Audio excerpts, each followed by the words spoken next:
Welcome to Japanese craft beer reviews, and I tend to focus on Japanese craft beers, of course. That's where I live and that's what I tend to explore the most, but there's a lot more in the world than Japanese craft beers, of course, and I like to explore them as well. And from today, we're going to take a look at a few beers from one of the premier German wheat beer makers, and that is this one called Schneider and Sons. On the label, it's Schneider Weiss. And Schneider and Sons, they have been around for a long time. On the label, it says since 1872. And apparently the making of wheat beers has been going on since the early 1600s in the Munich area, but it wasn't until this point when this brewery apparently got the approval to make it from the government. It was apparently only for royal family breweries to make good wheat beers back in that point.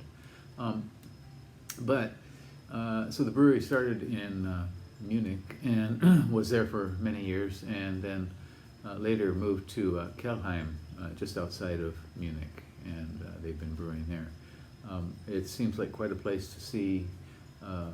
The equipment for making wheat beer quite different, traditional equipment, and they also do have modern equipment as well for some of their beers. But this beer is called Schneider Weiss Original Weissbier, and it is tap 7 as you see here, and kind of confusing. Sometimes it's 07, sometimes it's just 7. So they have tap 2, 3, 4, etc., but sometimes it's 0, and the names are not always exactly clear. So Aventinus or Mine Aventinus.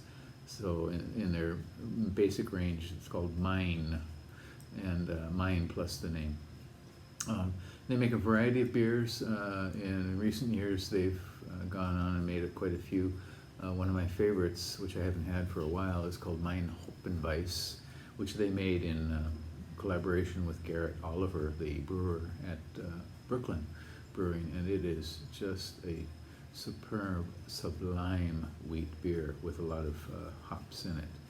And so a variety of beers, but this is their flagship.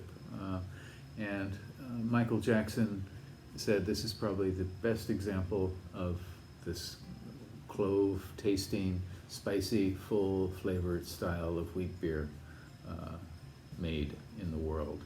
And it's a 5.4% beer, 14 international bittering units, and it has pale malts, Vienna malt, and some dark malt. So some people call it a Dunkelweizen, and so it's a little bit darker than most wheat beers you will see.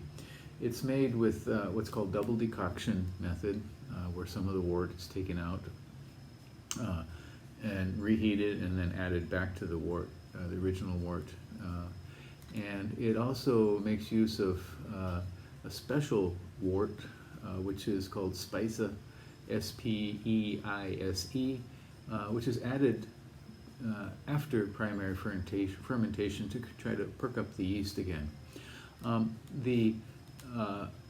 So the malts are pale, Vienna, and dark malts, and the hops are hop extract, kind of unusual, I wasn't expecting that, and Hallertau Hersbrucker. It's also made with open fermentation, so it's a different kind of beer, for sure.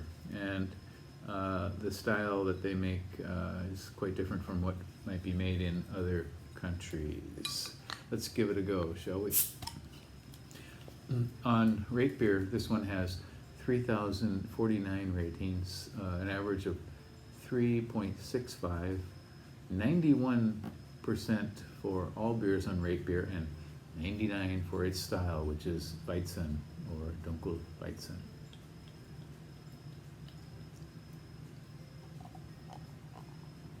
Okay, I don't have exactly the right glass for this, but you can see it pours out a lightly hazy lightly hazy sort of copper color with a dark tan, very fluffy dark tan head, at least 3 fingers of that. It's almost like a pudding on the top. Okay. All right, this definitely has the clovey, spicy, light banana, but there's something more. Something maybe even tropical in this.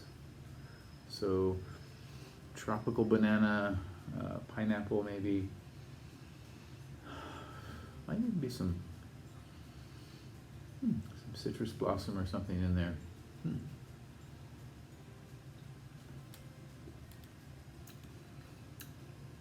Yeah, this is extremely full flavored. You can see it's darker than most Weissens. Pretty constant carbonation floating up from the bottom, and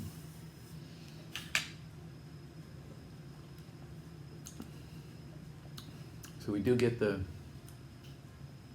mild banana and some cloviness, but yeah, there's something more there, something a little more tropical perhaps.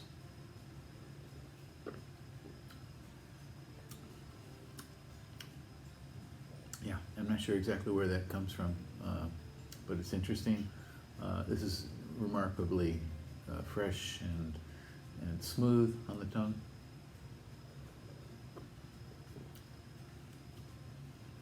Yeah, it picks up some a little bit of tartness in the mid palate, and then it does have a tiny bit of astringency at the end. So very interesting beer. If you want an example of one of the finer wheat beers in the world, you could not do much better than this one. So this is a beer you definitely should seek out if you're in one of those, you have a bucket list of beers, or for example, 1001 beers you should try. This is definitely one that you need to try here. Schneider Weiss original Weissbier, 5.4%, 14 IBUs. Go check it out, please. Okay, we'll be looking at a few more Schneider Weiss beers in our next few videos, and I hope you stick around for those. Subscribe to the channel, and let's learn about beer together. Take care. Bye-bye.